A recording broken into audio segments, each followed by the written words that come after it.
Well, welcome back, everyone. I hope you had a good discussion in your round tables. Much to ponder on this afternoon. We've had some incredible content from Kate Middleton, from Martin Saunders, from Helen Shannon, and just then from Brandon Thomas. I want to finish our time together this afternoon by telling you two stories. Two stories that I hope will bring a moment to reflect and maybe to think what action you are going to take out of what you've heard today. The first story is a true story, and it's based on what happened back in August the 22nd, 1851. That was the date when the first America's Cup yacht race took place. It took place around the Isle of Wight. The Queen of England was watching, and the American ship won that very first yacht race. What began then was the longest running streak of winning races in sporting history. The New York Yacht Club won the America's Cup, a record 132 years running, without anyone else taking the America's Cup away from them. They were undefeated until September the 26th, 1983, when Australia II, the boat Australia II, won the America's Cup for the first time, taking it away from the American team. Now, you might ask a question. How was Australia 2 able to do what nobody else had done up until that point? Now, yes, they had a great boat. It had some super technology on the keel that made it go through the water incredibly quickly. But they had something else going on. Because why was it that after 132 years, finally, the greatest sporting victory streak was broken? Well, let me tell you what they did, what Australia 2 did, was they convinced themselves that victory was possible. They rewrote a different story. After 132 years of America winning the race, Australia 2 wrote a different story. You see, several years before 1983, before the race took place, the Australian skipper took a cassette tape and he recorded on it a commentary of Australia 2 winning the race with the sound of water kind of lapping against the sailboat. And he told his crew to listen to that recording every single day, twice a day, for 3 years. So that crew, get this, that crew won the race 2,190 times before the race took place. You see, what they were doing was they were telling themselves a different story. You say, how did Australia 2 win the America's Cup? They told themselves a different story. So let me ask you a question. What story are you telling yourself right now? Are you listening to the media? Are you listening to your doubters, your detractors? Are you listening to family members? Where is it that you are listening and getting the story with which you are running with? Because I believe in 2021, it's time to tell a different story. After this global pandemic, and as we're coming through and out the other side, it's time to write a different story.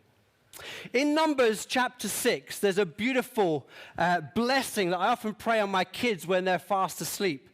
It's the blessing from Numbers 6, verses 24 to 27. It says this: "The Lord bless you, the Lord keep you, the Lord make his face shine upon you and be gracious to you. The Lord lift up your countenance upon you and give you peace." Now, we normally stop there, but listen to verse 27, because this is what it says. "So shall they," that's the Israelites, and that's you, "have my name upon them. God's name is put upon the Israelites, and God's name is put upon you. And with God's name on you, you can write a different story. You see, as believers, as Christians, we are grafted into his story. So before I tell you the second story, I want you to take a moment, 30 seconds. I'm just going to pause. Maybe you've got a piece of paper or an iPad. And I want you just to start thinking, what different story is God challenging you to write in this new season? What different story are you going to run with? God's name is on you. What story will you write? We're going to have a 30-second pause, and then I'm going to tell you a second story.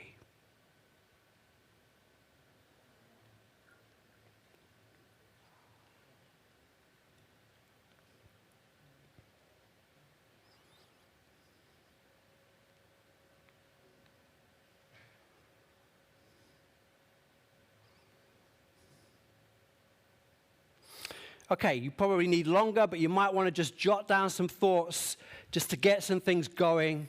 Maybe a few things that are sparking in your mind, a few things that God is speaking to you about, maybe through what you've heard, or maybe just things that are going in your imagination that God is speaking to you about. It's time to rewrite a different story. Let me tell you a second story. It's probably my favorite story that as a preacher I tell. And it's about a little boy. And this little boy was 12 years old, and his mother was really keen that he became a pianist, that he learned how to play the piano. So one particular day, this mom took her son, a 12-year-old son, to this incredible concert venue in New York.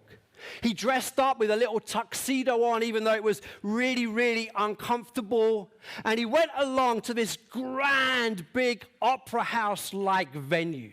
He was there to hear a world-famous pianist. Now, on the stage was this Steinbeck piano, beautifully pristine. Nothing else on the stage, but just this gorgeous grand piano. Now, in all the hubbub of waiting for the pianist to come on, and the mom had brought her son early, the 12-year-old boy got a bit bored. Everyone there was older than him, and chat, and he got a bit bored. So he wandered his way up onto the stage. He saw a piano. He was learning to play the piano, so he thought, why not? He wandered up onto the piano, he lifted the lid, sat down, and started to play chopsticks. It was the only thing he knew. He started to play chopsticks. Now, as he did, the crowd realized what was happening. Hey, you can't do that. Get him off. Someone get him off. And there was this hubbub that started to go on around. But just before any security guards came up onto the stage or anything else happened, the world-famous pianist who was about to play stepped onto the stage and did up his tuxedo. Everyone wondered what was going to happen. Was he going to clip the boy around the ear? What was going to happen?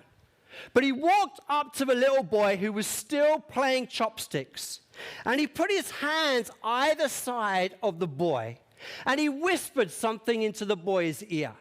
The boy carried on playing chopsticks, and the world-famous pianist, with his hands either side of the boy, started playing. And it created this incredible concerto, this incredible piece of music that had at the center the boy playing chopsticks and the world-famous pianist playing around it. At the end of it, everyone stood and gave a wonderful round of applause, and the little boy went down to be with his mother. At the end of the concert, the little boy was asked, "What did the pianist say to you?" And the boy said, "Don't stop, keep on playing. Don't stop, keep on playing." And you know, I love this story because I believe we are like that little boy. And there we are playing chopsticks, kind of as best we can, leading churches, leading youth groups, doing what we can with the gifts and abilities that God has had and given to us. Sometimes we can feel so inadequate. We can feel like what we're doing is nothing, that we really have nothing to give. But you know, God comes and whispers into our ear and put his hands around us and says, don't stop, son. Don't stop, daughter. Keep on playing. And you know, that's how the incredibleness of God works. That God uses our feeble attempts and God uses our stuttering voices and our stuttering ideas to create something wonderful. I want you to be encouraged by that story because I want many of you to go away today and hear the voice of God speaking to you, which says, don't stop, keep on playing. Don't stop, keep on playing. God will put his arms either side of you and create something beautiful out of what you are doing. Lucy's going to come in a moment and start to play. And we're going to just worship with a final song before we close our time together. But just as Lucy starts playing, as the piano starts playing, I want you just to picture you are like that little boy. And you feel like you're just playing chopsticks. And it's inadequate. It's inadequate what you're doing. It feels so like nothing compared to the needs of the world and what is going on.